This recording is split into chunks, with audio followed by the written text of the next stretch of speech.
प्रणाम। तेरे दर से ना हटेंगे, यही फैसला हमारा। तेरे दर से ना हटेंगे, सजदा कबूल कर लो, सजदा कबूल कर लो। अब तो पिया हमारा, सजदा कबूल कर लो। अब तो पिया हमारा, तेरे दर से ना हटेंगे। रुक से हटा दो पर्दा, जलवा जरा दिखा दो। रुक से हटा दो पर्दा, जलवा जरा दिखा दो। ओ रूबरू से बातें ऐसी झलक दिखा दो। ना मानो ये अर्ज तो क्या प्यार है तुम्हारा। ना मानो ये अर्ज तो क्या प्यार है तुम्हारा। तेरे दर से ना हटेंगे, यही फैसला हमारा। होती है पूरी इच्छा जिसने भी सर झुकाया, लौटा कभी न खाली तेरे दर पे जो भी आया। ना मांगे कुछ दुनी का, चरणों का दो सहारा। ना मांगे कुछ दुनी का, चरणों का दो सहारा। सजदा कबूल कर लो, अब तो पिया हमारा। पर्दा न हो ये सामने, हम तुम जुदा नहीं है। या आज हम न होंगे, या पर्दा ये नहीं है। जलवे तो देखे लाखों, और देखा ये नजारा। तेरे दर से ना हटेंगे, यही फैसला हमारा। सजदा कबूल कर लो, अब तो पिया हमारा। सजदा कबूल कर लो, अब तो पिया हमारा। बोलो श्री प्राणनाथ प्यारे की जय। श्री सतगुरु महाराज जी की जय। बहुत बहुत धन्यवाद। प्रेम से कीजिए। राज जी महाराज जी किसी आत्मा की पुकार सुनकर सजदा को स्वीकार कर रहे हैं ना, कर ही रही है। कर रहे पूर्ण समर्पण। जब पूर्ण समर्पण हो तो वे तो स्वतः ही स्वीकार कर है ना, स्वीकार करके ही हमें ये अपना दिल के राज खोल कर जी जी। अब चलते हैं अपनी 37। ये स्वाद आत्म तो आवही, जो पलक न दीजे। अरस परस एक हो वही, पर आत्म आत्म संग, पर आत्म आत्म संग।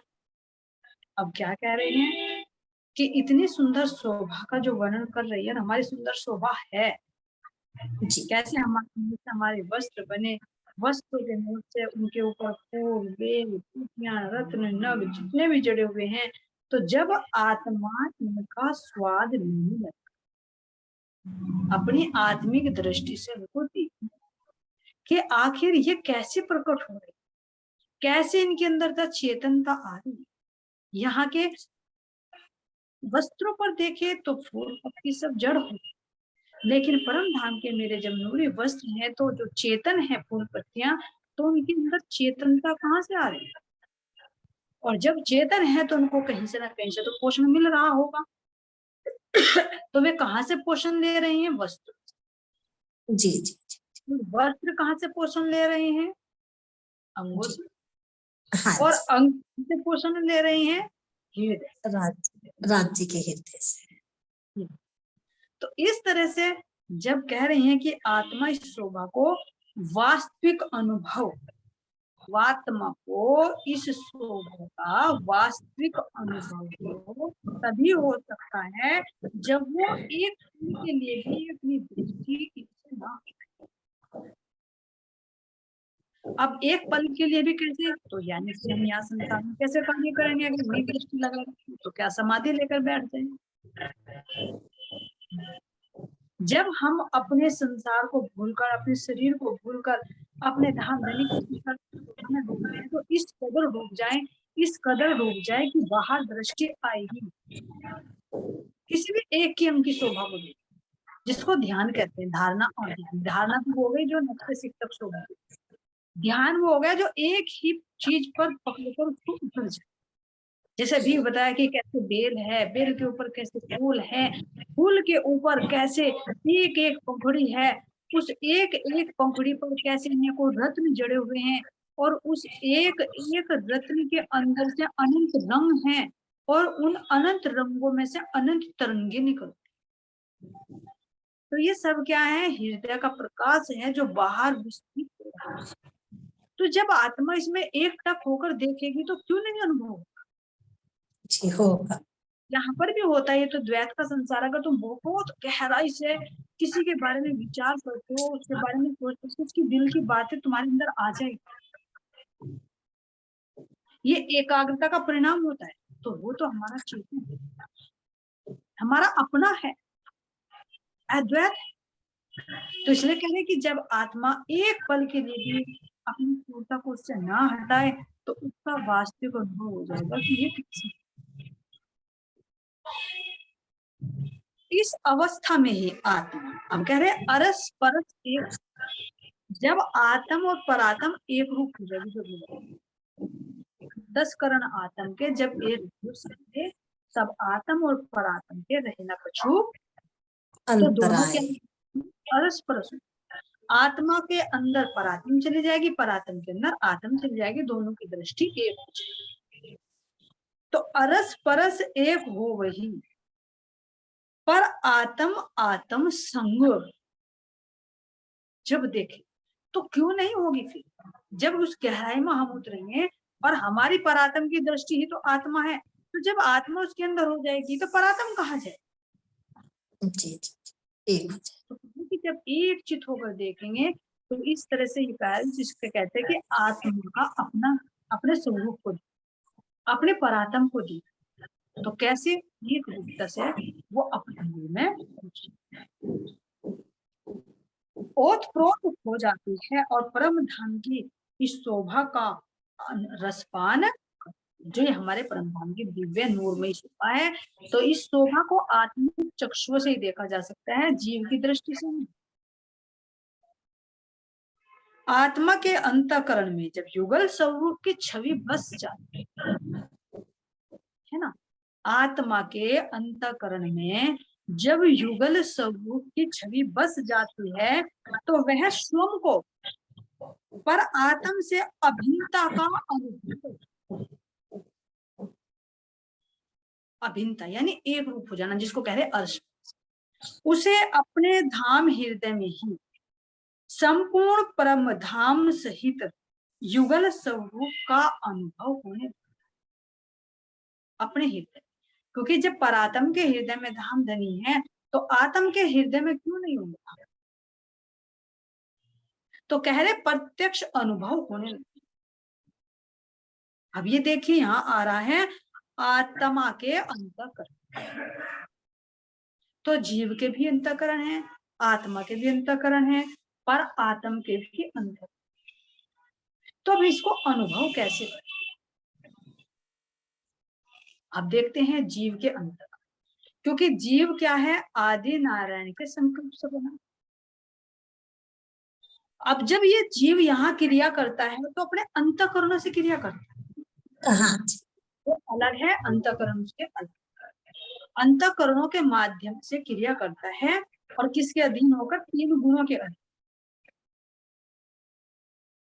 तीन गुणों के अधीन होकर क्रिया करता है। इसको प्रैक्टिकल में देखना है कि जब जीव इस शरीर के साथ जुड़ जाता है, इसमें चार अंतःकरण हो जाते हैं, जिसको कह रहे हैं मन, चित्त, बुद्धि और अहंकार। यानी कह रहे चाहे स्थूल, सूक्ष्म, कारण और महाकारण। महाकाल। इस स्थूल में देखते हैं कि पहले जीव जब क्रिया करता है तो स्थूल से करता है, जी जी। क्रिया करेगा जो दिखाई दे रहा है, तो ये इसका अहंकार हो गया। हाँ जैसे कहते हैं ना अहंकार, देह भाव, इसलिए तो कहते हैं कि अहंकार शरीर के साथ जुड़कर, तो ये जब क्रिया करता है तो तभी तो ये जीव सोचता है कि मैं हूँ यो, मेरा ये नाम है, मैंने ये काम किया, करेगा शरीर से, लेकिन जीव के अंदर ये अहम भाव आ जाएगा, मैंने किया। अपने आप को वो अज्ञानता में शरीर को समझता है कि मैं यो हूँ। तो ये हो गया इसका स्थूल, जिसको अहंकार। फिर आता है इसका मन। तो इसके मन के अंदर विचार उठते रहते हैं। कैसे? संसार से ही संबंध, शरीर से ही संबंध, जहां तक इसका शरीर, क्योंकि जीव कैसा है?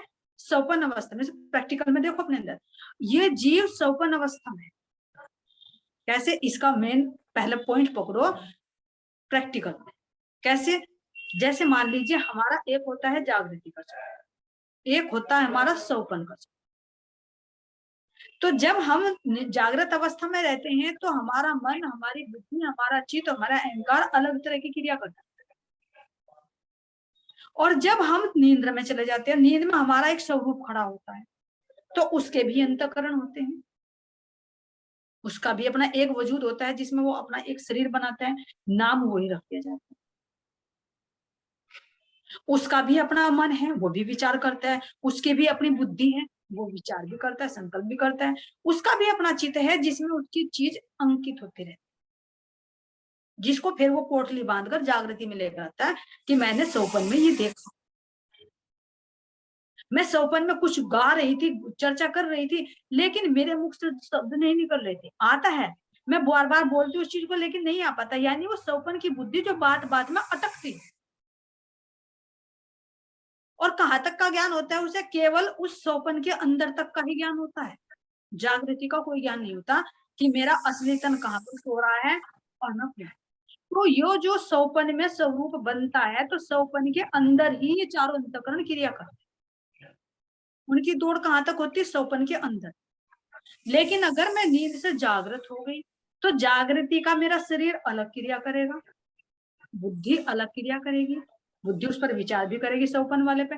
सौपन वाले ने तो बुद्धि जागृति बारे में विचार नहीं किया, लेकिन जागृति वाली बुद्धि सौपन के ज्ञान के बारे में विचार करेगी, उसे वो अखंड कर लेगी।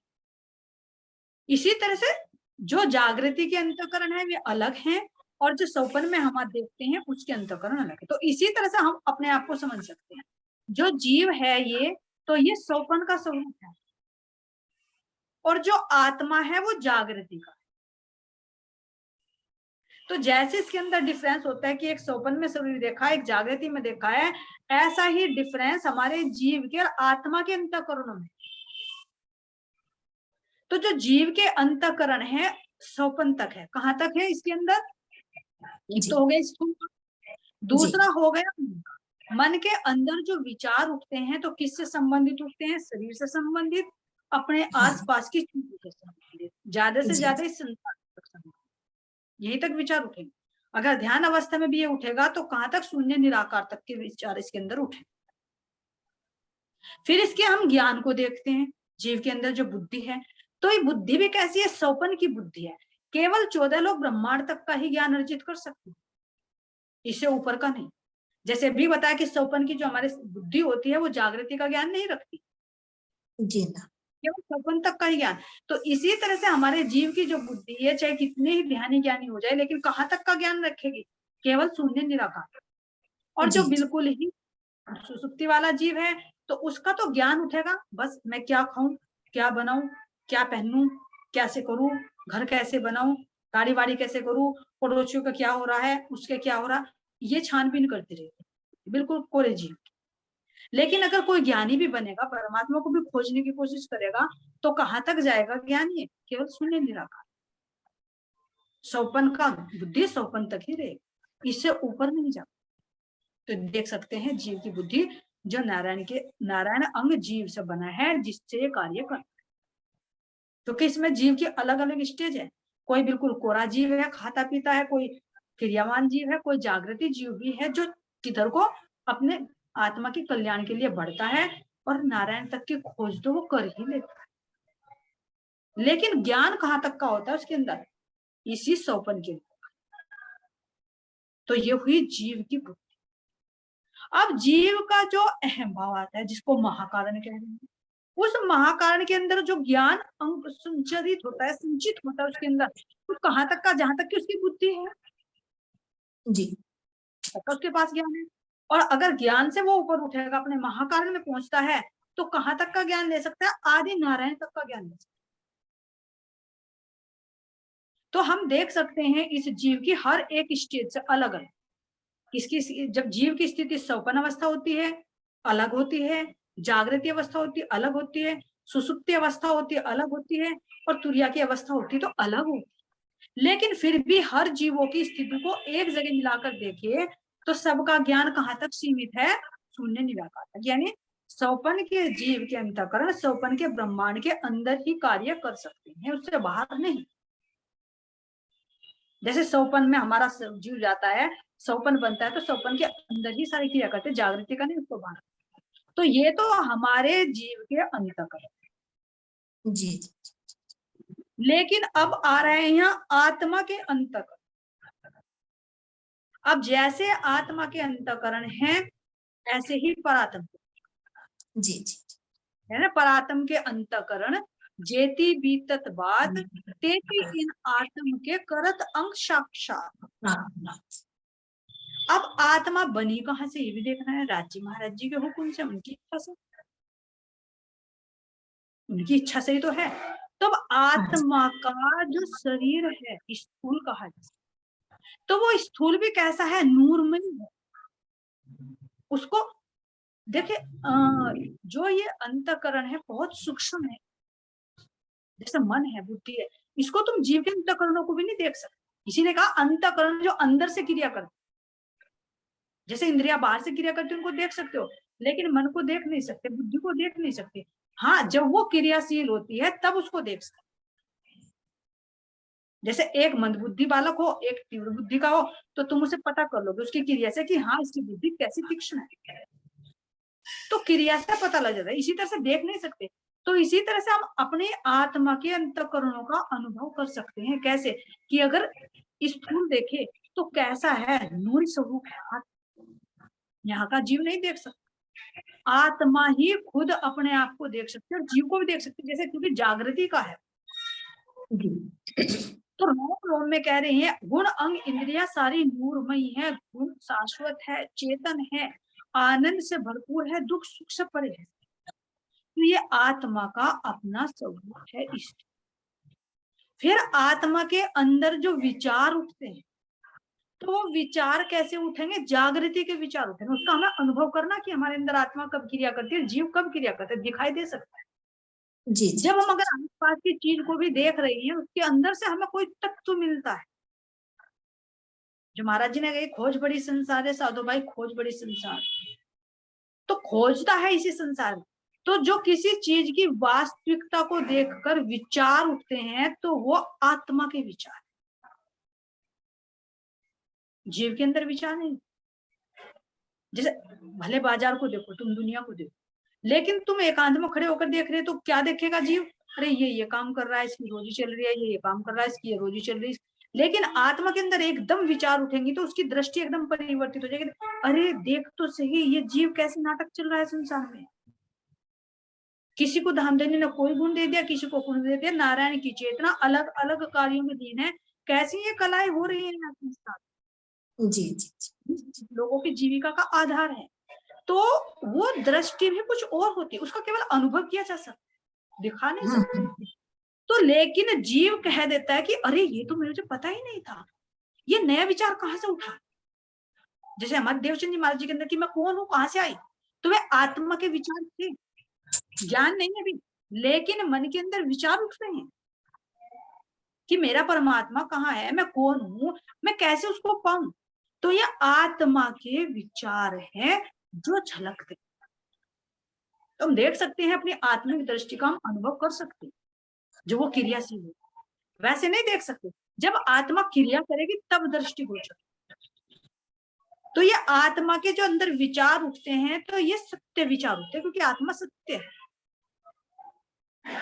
और सत्य ही विचार उठते हैं। इस मिटने वाले में से भी वो सत्य को ले। अब आत्मा के अंदर ज्ञान आता है, बुद्धि आती है, तो उसकी बुद्धि कैसी है, जागृति बुद्धि, सौपन की बुद्धि नहीं। जब जागृति का ज्ञान है तो उसे इस संसार का भी पता होगा, उसे अपना भी पता, उसे अपने परमात्मा का भी पता, ये भी पता होगा कि हाँ बेहद क्या है, परमधाम क्या है, उसके अंदर का अनुभव। ये खाली ज्ञान नहीं, आत्मा अनुभव करती। विचार उठेंगे तो वे ज्ञान के अंदर से ही तो विचार उठेंगे। तो जब वो अंदर उतरती है तो उसके अंदर आत्मा के ज्ञान का पता चल जाता है। वो जागृति का ज्ञान होता है, उसके अंदर सोपन का ज्ञान नहीं। क्योंकि जब देवचंद जी महाराज जी की जब सुरता पहुंची, उन्होंने ध्यान में देखा तो अखंड ब्रज को देखा, तो वहां का ज्ञान लाकर बताया नहीं बताया? हाँ जी पता। कितने गीतक में पता चलता है कि जब उनके जी आत्मा के अंदर विचार उठते तो आत्मा का अलग। खुद कांजी मठ कहते हैं कि भागवत तो मैं करता हूँ, लेकिन तेरे अंदर कहाँ से विचार उठते हैं। जी जी जी गांग जी भाई खुद कहते मैं भी तो सुनता हूँ, मेरे अंदर तो ये विचार नहीं उठते, तुम्हारे अंदर कहाँ से विचार उठते हैं। तो गुरु सतगुरु खुद चरणों में समर्पित है। क्यों? क्योंकि उनके अंदर वो आत्मा क्रिया कर रही है। तो इसी तरह से जिसके अंदर ये जागृति का ज्ञान उठने लगता है, उसे इन वेद शास्त्रों में से यहाँ की चीजों को देखकर, यहाँ के ज्ञान को देखकर अंदर में एक जागृति आती है, वास्तविकता का पता चलता है। तो वो आत्मा की जागृति की बुद्धि है। उसे इस सौपन के ब्रह्मांड की भी वास्तविकता का पता चल जाता है और परमात्मा और अपना भी पता चल जाता है। ये आत्मा की बुद्धि है। और आत्मा का जो चित्त है, जो महाकारण बताया, उस चित्त के अंदर तो सारा डाटा स्टोर है। हाँ जी जैसे यहाँ जीव के अंदर सारे जन्मों का संस्कार इकट्ठा होता रहता है, ऐसे ही आत्मा के अंदर तो परमात्मा का पूरा ज्ञान निहित है। बस वो धीरे धीरे चित्त में से निकलकर बुद्धि में, बुद्धि से निकलकर मन में, मन से निकलकर बाहर आता है और फिर वो जीव पर चलता है। तो एक आत्मा की जागृति के 4 अंतःकरण है और जीव के सोपन के अंतःकरण, ये हम अनुभव कर सकते। और जो आत्मा के अंतःकरण है ऐसे ही पर आत्मा, क्योंकि पर आत्मा का हूबहू प्रतिबिंब है।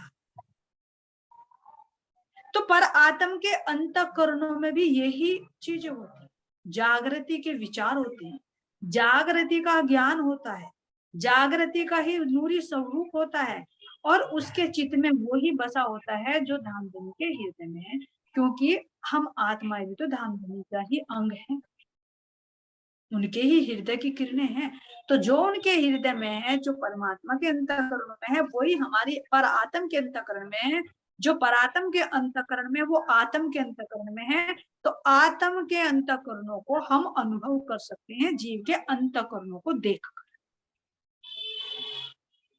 तो ये अनुभव कर हम अपने अंदर देख सकते हैं, कोई दूसरा नहीं देखे।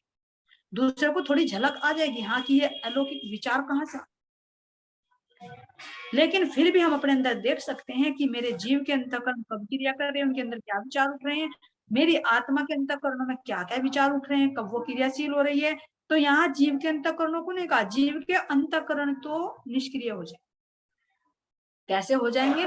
जैसे हम सौपन से जब जागृत हो जाते हैं तो फिर सौपन के शरीर के अंतःकरण क्रिया नहीं करते, वे तो सब इसके अंदर समाहित हुए, वास्तविक अंतःकरण क्रिया करने लगे। इसी तरह से जब हमारा कह रहे कि एक चित होकर देखिए, तो ध्यान अवस्था में जाते हैं तो जीव के जो 4 अंतःकरण है उनकी तो पोटली गोली बन जाती है, और वो हाँ जीव जी अपने अंतःकरणों की पोटली बनाकर अपने अंदर समाहित करके वो भी आत्मा के संग, फिर आत्मा के अंतःकरण क्रिया। तो इसलिए कह रहे कि आत्मा के अंतःकरण, यानी वे अंतःकरण भी अलग अलग ना हो, क्योंकि आत्मा के अंदर भी विचार उठ रहे हैं, तो विचार कहीं ऐसा ना हो कि संसार की वास्तविकता को देख अलग हो जाएंगे। उसके अंदर ज्ञान है, इसका मतलब ये नहीं कि संसार की वास्तविकता है या बेहद का ज्ञान है या परम धाम का ज्ञान है, नहीं, राज्य महाराज जी से एक चित हो, आत्मा का भी जो स्वरूप है वो मन में चला जाए, मन बुद्धि में लीन हो जाए, बुद्धि चित्त में लीन हो जाए, और वे चारों अंतकरण एक रूप होकर राज्य के एक अंग पर फोकस हो जाए, उसे कह रही है चित्तवदी। अंतकरण एक होने ही होने हैं, आत्मा के भी अंतकरण जब एक हो जाए तो उस स्थिति में कह रहे कि अरस परस हो जाए। तो अरस परस एक हो वही पर आत्म आत्म संग ऐसे होगी। आत्मा के अंतकरण में जब युगल स्वरूप की छवि बस जाती है तो वह स्वयं को परात्म से अभिन्नता का अनुभव करती है कि मैं अलग नहीं हूं, एक रूप है, क्योंकि आभास होता ही नहीं कि मैं आत्मा हो रही मेरी परात्म। अब देखो तुम कहीं रमन करते हो, ध्यान करते हो, तो कहोगे कि मेरी परात्म ये बैठी, तुम राज्य के शोभा में श्रृंगार में उनसे बातचीत करने में एक रूप हो। सही पूछे तो जी एक स्थिति ऐसी बनती है जो इसमें श्यामा महारानी पर भी ध्यान नहीं जाता, क्योंकि हम श्यामा महारानी के हृदय के अंग हैं, तो हम अपने मूल में चले गए तो श्यामा जी के हृदय में तो समाहित हो गए। जी जी तो श्यामा जी अलग, मैं अलग थोड़ी हुई। ना जी। तो यहाँ कह दे कि भाई सागर की लहर है, जब वो जल में मिल जाती है तो लहर अलग और सागर अलग थोड़ी, वो तो मिलकर एक रूप हो गई। तो मैं राज श्यामा जी के हृदय का अंग हूँ, उनकी किरण हूँ, तो जब मैं उनके हृदय में समाकर एक रूप हो गई तो मैं अलग कहाँ हुई, तो फिर कहाँ श्यामा जी कहाँ रुए, एक। और फिर एक श्यामा जी होकर जब अपने धनी से मिलती है तो तब यही बात निकलती है कि तुम दूल्हा मैं दुल्हन और न जानू, इश्क सो सेवा करो सब अंगो। अब कोई बीच में नहीं है, ना मेरी दूसरी सखी है, ना कोई मुझे श्यामा जी दिखाई दे रही है, ना मुझे कोई अपना पक्ष दिखाई दे रहा, बस मुझे अपने धाम धनी नजर आ रहे हैं। और मैं हूँ, मैं भी नहीं हूँ, मैं भी क्या है, ये भी एक आत्मा का भाव है, लेकिन वो भी उसमें समाहित हो जाए, ना तो आत्म रहेगी ना परात्म रहेगी, ना कोई सख्या रहेगी, सब एक रूप हो जाए, ये हो जाएगी मार्फत हकीकत की। हकीकत ज्ञान में आ गया, मार्फत एक रूपता में आ गया, जिसमें मैं भी खत्म वस्तु ही। तो ऐसी स्थिति में कह रहे हैं कि अरस परस एक हो गई पर आत्म आत्म सम। ऐसे जब एक रूपता से तुम देखोगे तो आत्म और परात्म सब एक रूप। और फिर क्या होगा, वह स्वयं को अनुभव परात्म से अभिन्न अनुभव करेगी और उसे अपने धाम हृदय में ही संपूर्ण परम धाम सहित युगल स्वरूप का अनुभव होने लगेगा। बता देना है, एक ही रूप हो जाएंगे, ना होते हुए भी एक धामधनी नजर आएंगे मार्फत की स्थिति में, मैं भी खत्म हो जाऊंगी। लेकिन जब हकीकत में दिखाएंगे तो ये लगेगा अरे राजी भी है, मेरी श्यामा जी भी है, मैं रू भी हूँ, मेरी 12,000 रुपए भी है, मेरे 25 पक्ष भी है। तो ये सब हकीकत की स्थिति, क्योंकि आत्मा के स्तर पर दिखा रहे हैं ना, जी जी तो आत्मा के स्तर पर हकीकत की स्थिति है और पर आत्म की स्थिति में मार्फत की स्थिति। तो जब परात्म आत्म से मिलती है तो हकीकत के माध्यम से सारा ज्ञान हो रहा है कि राज जी है, श्यामा जी, अमरू है, हमारे 25 पक्ष हैं, ऐसे ऐसे लीलाएं कर रहे हैं। लेकिन इन सबको भूल कर जब आत्म भी पर आत्म में लीन हो जाए और परात्म भी राज्य के हृदय में लीन हो जाएगी, तो वो होगी मार्फत की स्थिति।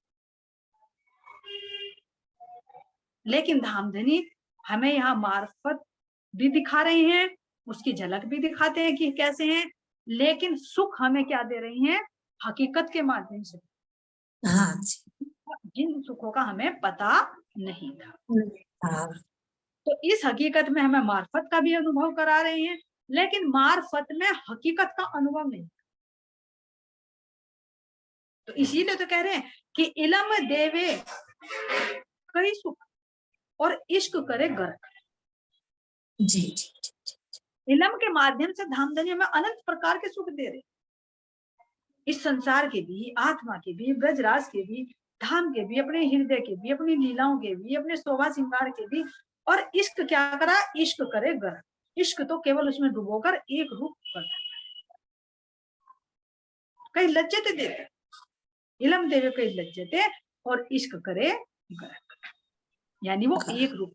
लेकिन उस गरक में जो रस होता है, सही पूछे वो एक रूपता का होता है। फिर वो महाराज जी इसीलिए कह रहे हैं कि उसमें तो तुम डूबी रही थी और डूबोगी, लेकिन मैं जो तुम्हें अपने मार्फत का सुख हकीकत में दे रहा हूं, तो ये दोबारा मौका मिलने वाला। तो फिर अब आत्मा भी यही कहती है कि धामधनी अगर कुछ मांगती भी हूं तो उसमें भी लज्जा आने लगी। क्यों? क्योंकि जब आपको पता है कि जो आप करोगे ठीक करो, यानी मांग कब होगी? जब मुझे ये लगेगा कि मुझे विश्वास नहीं है राज्य से ही कर, तो मैं मांग करूंगी कि नहीं राज्य ऐसा होना चाहिए। यानी क्या राज्य को पता नहीं कि क्या होना चाहिए? लेकिन अगर अंतर आत्मा से देखे तो आत्मा भी ये नहीं कहेगी कि दामदनी ये कर दो, क्योंकि उसके अंदर ये लगेगा अरे मेरे दामदनी जो करेंगे ठीक करेंगे, जो किया वो ठीक ही करेंगे, जो हो रहा वो भी ठीक, और जो करेंगे वो भी ठीक। तो यहाँ आत्मा की अपनी मैं कुछ नहीं है।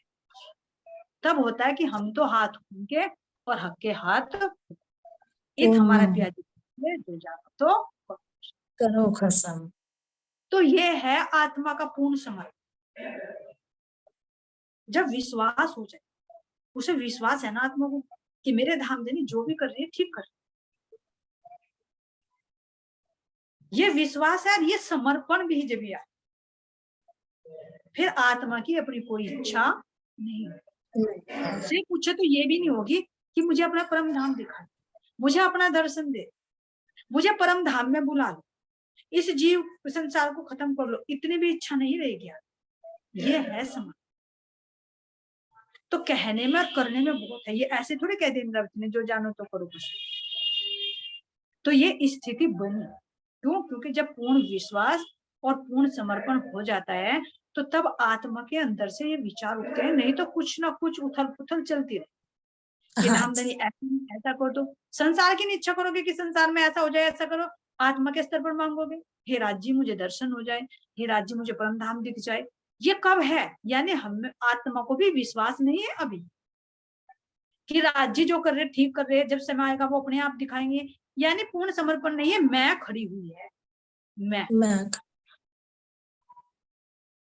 बहुत बहुत मेन पॉइंट, इसे हमने अपने अंदर अनुभव करना। तो सही पूछे तो ये यही जीते जी मारना होगा अपने आप को। जीते जी मारिए शब्द करे रहे, जो ना मरेंगे मोमिन तो क्या मरेंगे मुनाफिक। क्योंकि मोमिन कैसे मरेंगे? क्योंकि मोमिनों को विश्वास होगा, समर्पण होगा, और मुनाफिक जीव थोड़े मरेंगे, उनकी तो कोई ना कोई अपनी मैं खड़ी है, तो मैं खड़ी तो इच्छा भी होगी। तो ये बहुत अंदर के अनुभव की चीजें हैं जो धामधनी की कृपा से ही विचार में। तो अपने आप को निरखो, बैठकर देखो, तो विचार तो करो। आत्मा ने अभी पुकार करी आज कि कुछ भी मांग कर रहे हो तो मैं तो खड़ी है ना। तो यानी फिर मैं आपसे पूछ रही है, तुझे इतना बड़ा ज्ञान है कि क्या होना चाहिए क्या नहीं होना चाहिए। राज्य महाराज जी को नहीं पता कि तेरे लिए क्या होना चाहिए? जब यहाँ के नारायण भी जीव को पैदा करता है तो उसके माँ के स्तनों में दूध पहले कर दिया, हवा पहले बना दी, भूमि पहले बना दी, रहने के लिए, खाने के लिए अन्न उगा दिया, जमीन में से पैदा करा। उसने जब इतनी व्यवस्था कर दी तो क्या मेरे धामधनी को नहीं पता मेरे लिए क्या होगा? तो बस यही फिर अंदर ने विचार करा, कुछ ना कुछ नहीं कहना, बस देखते रहो जो कुछ होगा। जैसे कह दिया ना कि जो जानो तो करो कसम। अगर रुआ रहा है तो रोते रहो, हंसा रहा है तो हंसते रहो, कुछ डिमांड मत, क्योंकि उन्हें पता है तो ये ही क्या होगा, समर्पण। और जब समर्पण होगा तो धामधनी अपने रूह का तो क्या, जीवों का भी बुरा नहीं करे। तो ये हमें देखना है, एक हम हमारे जीव के मैं खड़ी, एक आत्मा की मैं है, और दोनों मैं फिर कैसे हो। और जब दोनों मैं मर जाती है तो कौन बचती है? परात्म। और परात्म क्या है? वो का ही। तो बाकी क्या रहिया? बाकी रहिया खुदा। यही मैं खुद ही टले तो बाकी रहिया। तो अब भूकन की मैं क्यों कहूं जो इत है हेम मन।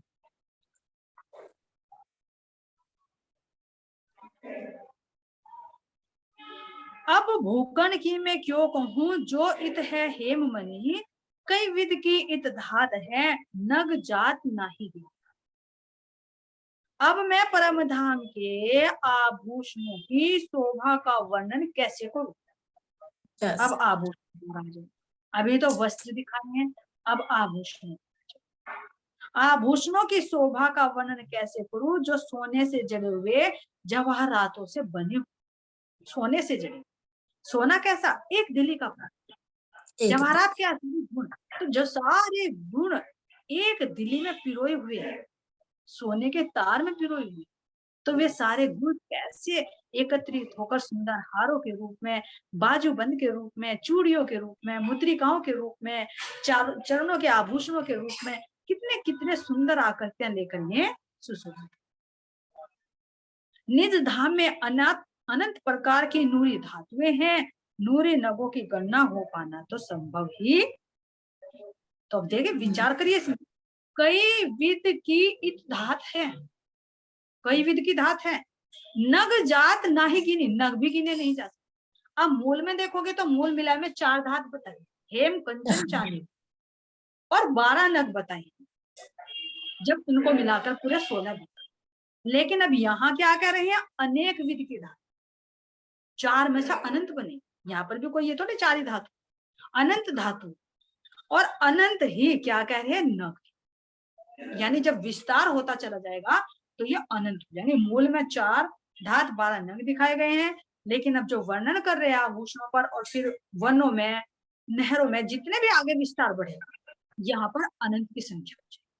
तो केवल यही नहीं कि 4 ही धात, ये नहीं कि 12 ही नग है, जिस तरह से कहा कि 12,000 ही है, नहीं, अनंत है। तो इसी तरह से अनंत धातु है और अनंत ही हमारे नग हैं, जिनका वर्णन शब्दों में नहीं किया जा सकता। ये चौपाई हमारी 38 पूरी। अब जी। भूखंडी में क्यों कहूँ जो हित है हेम मरी, कई विध गीत धात है, नग जात नाही गिनी, नग जात नाही गिनी। बोलिए श्री प्राणनाथ प्यारे की, श्री सतगुरु महाराज की, श्री पन्नाथ धाम की, सर्व सुंदर शांति।